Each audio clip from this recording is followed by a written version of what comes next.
This man possesses the hands of a thief capable of stealing anything in the world. Not only can he steal the blood flowing through someone's veins, but he can also steal their awakened talents. You see, James had spent his entire life living in the shadow of his incredibly gifted older brother, so as long as he could awaken a talent whether it be righteous or evil he simply didn't care. That's why when he stumbled upon a cannibal's killing scene, James's first reaction wasn't fear. Instead, a deep sense of jealousy welled up inside him. Even a cannibal had the talent for killing, yet he himself was so utterly mediocre. How unfair was that? Just then, his classmate Luna appeared beside James and saved him from the cannibal's clutches. He'd been so stunned he'd nearly been killed. Luna told James that even if he had no talent in this life, he could obtain one from a past life. All he needed was to wield a blade called reincarnation, and it would be possible. Luna's past life power was actually that of the invincible swordsman Miyamoto Musashi. After her power awakened, she'd reached a level beyond human. Even the shockwaves from her battles could kill an ordinary mortal like James. During their fight, a voice came through Luna's phone, warning that talent awakening wasn't controllable. You might awaken the talents of heroes and great figures, or you might end up like the cannibal Bert, losing your mind and becoming nothing more than a killing machine. You might even experience nothing at all and simply die. But James didn't care one bit, whether hero or villain. Anything was better than living a mediocre life. Though Bert was a vicious killer, when it came to head-on combat, there was no way he could match someone who'd lived by the sword like Miyamoto Musashi. Luna quickly cut him down on the spot, but when she sheathed her blade, she discovered James had already vanished. At that very moment, James had stolen Bert's reincarnation blade. The next day, when James woke up, he hadn't died. That meant he'd successfully awakened. He'd become a reincarnator. So Luna brought James to her organization, the Society of Great Figures, where he met the owner of the voice from the phone. Ella, the organization's leader,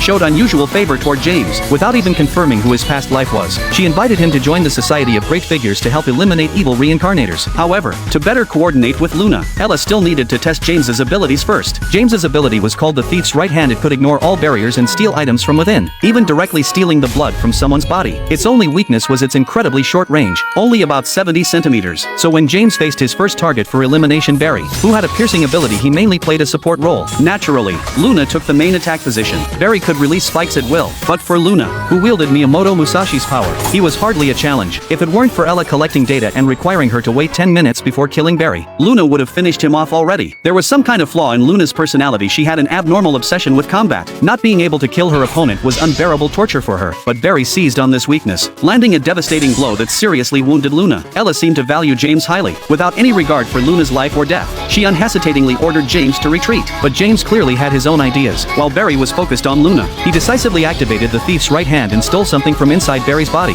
Barry only weakened for a moment before mocking James for his obvious lack of combat experience facing such a perfect opportunity. He hadn't chosen to steal his heart, but just as he was about to make his move, countless eyes appeared out of nowhere, commanding Barry to retreat immediately. However, that very night, Barry came looking for James again, cursing him as a despicable thief. It was because during their earlier battle, James had stolen his piercing talent, but James just flashed a sinister smile and asked if anyone else knew about this. Naturally, Barry hadn't dared let others know about something so humiliating, so James no longer had any reservations. Turns out, he'd been hiding another ability, the power to activate stolen abilities through his left hand. Barry's piercing ability had now completely become James's talent. あなたには感謝しています。安心してください。この才能は僕があなたよりうまく使ってみせますよ。You see, whether it was contributing to humanity or the whole struggle between great figures and villains, James didn't care about any of it. He only cared about one thing, using this power to get his hands on every single talent out there. 待ち遠しい。待ち遠しい。